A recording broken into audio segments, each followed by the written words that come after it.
usapang kalusugan naman po tayo mga kapatid, hindi po dapat isinasawalang bahala ang ating thyroid health. Yan ay para hindi po mauwi sa gout, hyperthyroidism at hypothyroidism. Naku, totoo yan, Mommy Dims. Ngayong Thyroid Awareness Month, pag-usapan natin kung paano ba maaalagaan ang ating thyroid kasama ang internist at endocrinologist na si Dr. Nenwell Angelo Luna. Good morning, kapatid. Good morning. Dr. Welcome Chad, back, Miss Doc. Dimples. Welcome Good back, morning. Doc. We Good always morning. love having you over. Salamat po, Alam salamat ko malayong ang binabiyahe mo, Okay. pero worth it dahil ang mga kapatid natin ay talaga namang gustong-gustong nakikinig sa iyo. Ano? Thank you, Umpisa thank na you po. natin, Doc. Ano ang pangunahing tungkulin ba ng thyroid sa ating katawan? So Miss Dimples, ang thyroid, so lahat tayo may thyroid gland, ang pangunahing trabaho nito ay gumawa ng hormones. And yung hormones na ito, tawag nating thyroid hormone, ay in charge po sa ating metabolism, energy, sa timbang, no, sa ating weight. And then even sa ating emosyon, sa pag-iisip, sa tibok ng puso, temperature, so maraming roles po ang ating thyroid hormone sa katawan. Doc Nenwell, meron kasing dalawang karaniwang sakit sa thyroid. Ito yung tinatawag natin na hyperthyroidism at hypothyroidism. Ano nga ba yung pagkakaiba nila, Doc? So base sa pangalan Doc Richard, pag sinabi nating hyper, aktibo masyadong thyroid, gumagawa siya ng maraming hormones. On the other hand, kapag sinabi naman nating hypothyroid, tamad naman gumawa ng hormone yung thyroid. So mabagal yung sistema ng thyroid gland. Doc, isingit ko lang, ito ba yung, di ba kasi pag sa kababaihan, lalong-lalo na sa edad ko, ha? Di ba usually sinasabi nila na, ay, may hypo yan kasi lumalaki ang timbang. Tama ba? Pag hyper naman, grabe namang pumayat. Ayan, yes. Tama Oo. po ba yun? Kasi sabi natin, Miss Dimples, kanina, ang thyroid ay in charge sa metabolism. So kapag too much, kapag sobrang dami ng hormone, kahit kain ka ng kain, nangangayayat yung pasyente, hindi tumataba. Kapag kulang naman, hindi maipaliwanag na paglaki. No? Doc, ito naman, ano yung mga kadalasan bang sanhi ng thyroid problems? So marami tayo, Miss Dimples, na sanhi ng thyroid problem. Unang-una dyan yung autoimmune. Okay. Ibig sabihin, meron ka sa dugo na uma-attack sa sariling thyroid. Pangalawa, pwede dyan yung mga iodine deficiency, which is isa sa common cause ng hypothyroidism sa buong mundo.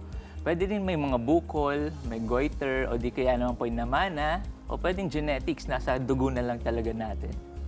Pero Doc, paano naman natin malalaman kung may thyroid problem yung isang tao? So, ang unang-unang kailangan nating malaman ay yung sintomas. Kasi hindi siya part ng routine test eh. So, kailangan malaman natin yung sintomas. Kapag may sintomas, chine-check namin yung thyroid stimulating hormone or yung TSH. Okay. Sa dugo ba yun, Doc? Oo. So, depende kapag hyper, ang mga sintomas ng hyper, yung mga nanginginig, nangangayayat, pawisin, no? Hindi mapakali, hindi makatulog. Kabaligtaran naman yung sa hypothyroidism. Kapag hypothyroidism naman, sabi nga ni Miss Dimples, yung lumalaki ng walang dahilan. Umaga pa lang, kagising pa lang, pagod na ang pakiramdam, o ginawin, constipated. So yung everything na about mabagal na metabolismo, nararamdaman ng mga pasyenteng may hypothyroidism. Doc, connected ba dyan yung minsan nagpa-pop yung mata? Yes, oo. Is it sa hyper or hypo? Sa hypo, kasi hindi nila mailabas masyado yung tubig. So may tendency, may chance po silang magmanas. So mapapansin po natin yung mga pasyenteng may hypothyroidism, manas po yung kanilang katawan. Eto, paano naman daw makakaiwas, Doc, sa mga thyroid problems? Unang-una, we need to remember, Miss Dimples, ng iodine po ay kailangan ng thyroid gland para gumawa ng thyroid hormone. So kailangan natin ng sapat na dami ng iodine sa ating katawan. Pangalawa, kailangan nating alam yung sintomas. Dahil yung sintomas lang naman po ang magdudulot sa ating ma-test yung thyroid. Oo. Sa iodine ba, ano bang mga food ang... Yan, very good po. No? Kasi lalo na po ngayon na thyroid and nutrition yung ating sineselebrate ngayon. So, ang good news po is readily available po sa mga pagkain natin ng iodine. Halimbawa, ang 1/4 na teaspoon po ng iodine, sapat na po sa isang araw.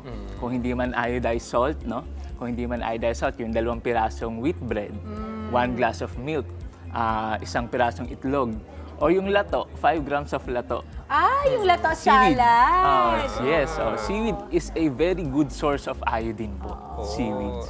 At saka kaya napaka-importante talaga na kapag may nararamdaman ka, magpakonsulta ka agad sa doktor. Yes. Kasi hindi mo alam, baka meron ka na palang thyroid problem, no? Yes.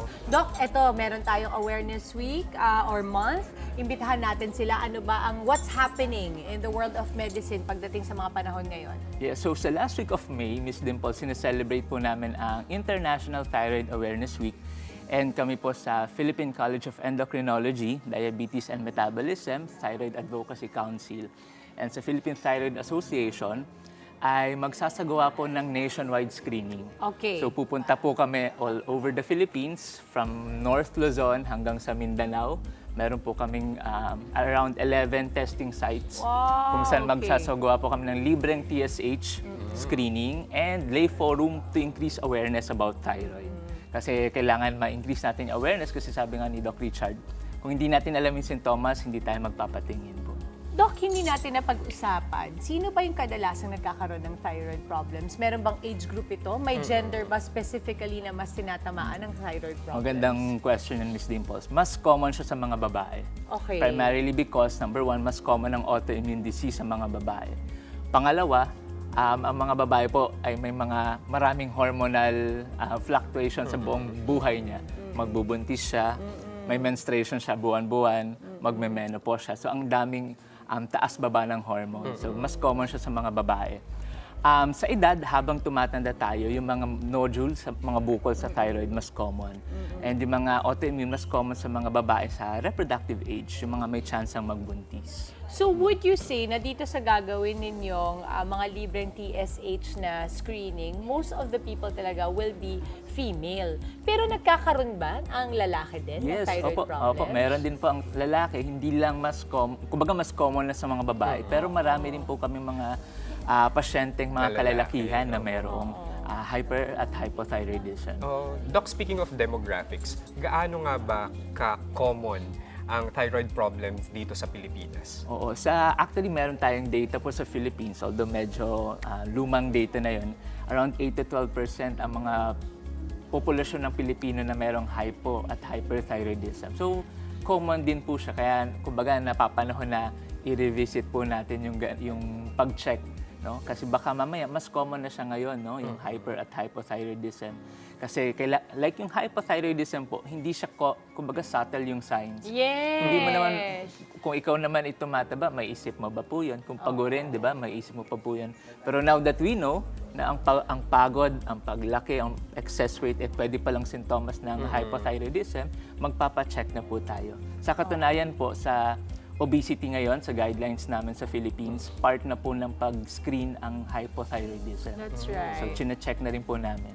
Doc, kasi ako syempre wala naman ako masyadong alam pagdating sa mga ganitong bagay. Para sa mga kapatid nating nanonood, gaano ba kaiba or may connection ba ang goiter o hypo at Yes, hyperthyroidism? Meron ba connection yun? Yes, oo. So, pag sinabi nating goiter, Miss Dimples, ito ibig sabihin ay paglaki ng thyroid. Oo. Pero So pag namamaga, parang inflamed, so, tama ba? pwede kang may goiter pero hyper. Okay. Pwede kang may goiter pero hypo. So, pwede kang may goiter dahil sobrang nagtrabaho yung thyroid gland mo.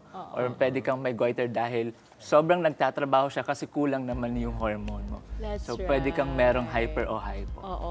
Pag on ground, for example, sa mga kapatid nating nanonood ngayon, pag sinabi mo kasi, di ba, na parang hyper and hypothyroidism, no? Siyempre, sabi mo nga kanina, Doc, ang mga signs ay subtle, no? Siyempre, hindi natin malalaman yan. Yung pagod, yung biglang pumapayat. Medyo normal yan ngayon na nangyayari. Pero on the ground, for example, ano yung mga key symptoms na matetel mo kaagad kahit di ka pa nagpapacheck na, nako, kailangan ko nang magpa-TSH? Ang isang common na mapapansin namin sa clinic, Miss Dimples, yung kausap mo siya, pero para siyang lutang. Ay, naku, ang dami kong kilalang ganyan, Doc. So, kung may kakilala Palagay po ko kayo. na marami akong ipapacheck. Kailangan nyo na magpa-check. Okay, so Sila totoo yung pala mga- yun, ha? It is, Opo, what is it? oo. Is it a symptom? Is it an effect of... We need to remember that ang thyroid hormone po is important sa brain function natin. So may mga times po, may mga patients kami na kausap namin pero parang lang siyang nakatingin sa'yo or mamaya nalimutan na niya yung sinabi. Or Doc, paulit nga na sinabi mo, na nalimutan Pero sa ko na." physicality, for example, nakita mo, di ba? You would know, for example, itong taong to, may a thyroid problem. Hindi na lang hypo or hyper, may thyroid problem to, bukod sa weight. Una po, sa hyper, meron po kaming tinatawag na pathognomonic, meaning pag makita namin yon, sure tayo na may problem na hyperthyroidism, yung lumuluwa yung mata. Parang hindi Parang normal. naka-bulge. Parang ang Ito yung Nakabulge exophthalmos. exophthalmos, no? Parang Okay. nakamulaga siya. So, hahanap po tayo ng picture. Patingin nga po ng picture mo Picture nyo before. dati. Oo. So, kapag yung picture niya before, parang singkit-singkit naman siya. And then ngayon, ang laki ng mata. So, plus may goiter, no? So, yun yung Graves' disease na tinatawag namin. On the other hand, yung mga malalaki naman, excess weight, tapos ang bagal-bagal, kumilos, Yan ang pagod-pagod. hypothyroidism. Hypothyroid naman. Oh, yan ako sa umaga eh. Dapat ata, hindi, totoo, nagpa-executive check-up ako, pero I think we have to really remember, meron kayong libreng TSH, Doc. Nationwide mangyayari yan, North Yes, Luzon hanggang Mindanao, Doc, social media accounts, we can follow you on for the updates. So, ako po, ang i-promote ko isang aming social media sa Philippine College of Endocrinology, Diabetes and Metabolism at Filipino Endocrinologist po. Ayun. Maraming salamat, Dr. Nanuel Angela Luna, ang suki natin dito sa Good Morning Kapatid. At syempre, our very own fave morning doctor, Dr. Richard Gariaza. Mga kapatid, Dimples Romana po, maging maalam at may pakialam sa mga napapanahong issue at headlines. Mag-follow na po at subscribe na sa social media pages ng News 5.